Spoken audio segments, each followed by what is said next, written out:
Are you looking for practical tools and practices that can help you connect with your deepest self? Are you interested in learning how to cultivate wisdom so you can trust the essence of who you really are? If so, the Opus Peace library of tools and practices can help. The lessons will explore ways to help you connect to your being, to your sense of self. At Opus Peace, we call this beholding, holding your being. What if you already have everything you need in order to be whole? What if it's not about overcoming, enduring, or rising above problems, but rather learning how to connect with who you already are? We come into this world with unfulfilled wholeness. We're pretty much unconscious without much self-awareness when we're born. The task is to move from unconsciousness to consciousness so that by the time we reach the end of our lives, we completely inhabit ourselves. We're fully awake. But what happens in between? Life happens, and we get separated from who we really are. So the work becomes reowning these scattered pieces of self, and then creating a safe place so that scattered pieces of self can come back home. That's how we grow into our full selves, how we can experience the energy of our being. It's not easy to straddle the physical world and the non-physical world. Doing hospice work for many years, I've commonly witnessed this twilight time between life and death, between time and timelessness, as people linger in this mysterious space between worlds or non-worlds, however you might describe it. And I've often asked these dying people to describe what they were experiencing. It allowed me a glimpse into a soulful, sacred world that I could experience in no other way. And what I witnessed was wisdom. Wisdom often emerges at the end of life. The day before you're given a terminal diagnosis, you pretty much take your life for granted. But the day after, you wake up.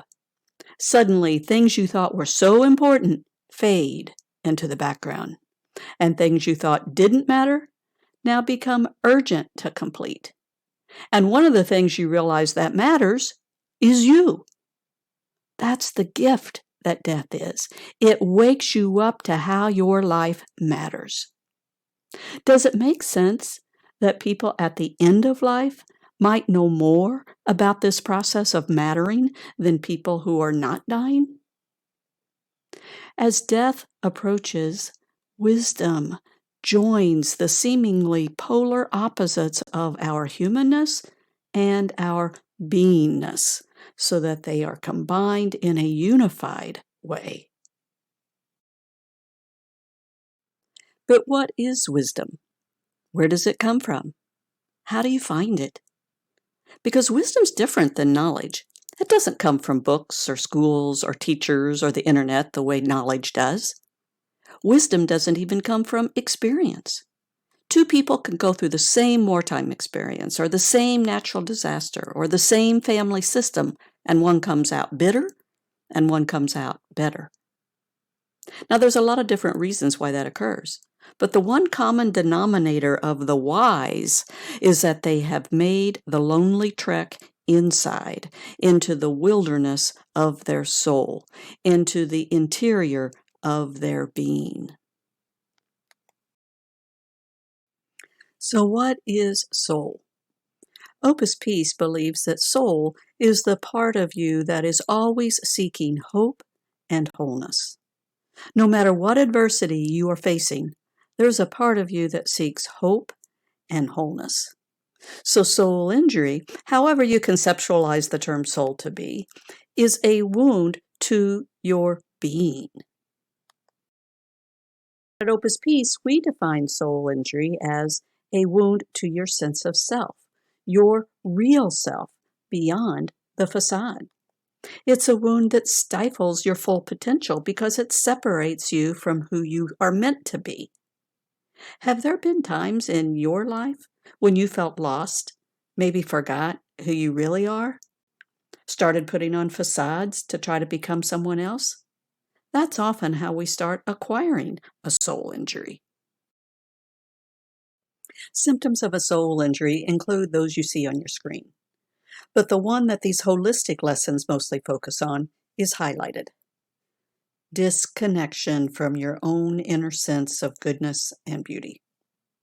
In other words, the tools and practices in the holistic lessons will help you connect with your sense of being. Opus Peace offers tools and practices that you can implement right now to help you start making the acquaintance of your being. Tools that require no special equipment, tools that cost no money, tools that simply require a desire to learn and practice how to connect with the grace of your being. It starts with learning how to speak the soul's language. The soul speaks a different language, and to hear your soul, you have to learn how to speak its language. The soul speaks being as its first language. Ever taken a class on how to speak being? Well, it's never too late to learn, and it's not as hard as you think, because you innately already know the language. In silent moments, your soul whispers its presence. At night, when your conscious mind goes to sleep, your unconscious mind becomes awake with dreams. Dreams are the soul's language, speaking in metaphors and symbols.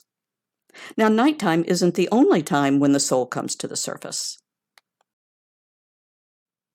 As people are dying, their conscious mind starts receding, and their unconscious mind starts expanding. And it's not unusual for dying people to start speaking metaphorically. Travel metaphors are common. They'll talk about going on a trip or catching a plane. Or my own mother kept asking me when the truck was coming to pick her up and what was taking the truck so long to get here. As I learned to speak the language of the soul, I was better able to collect stories from the dying.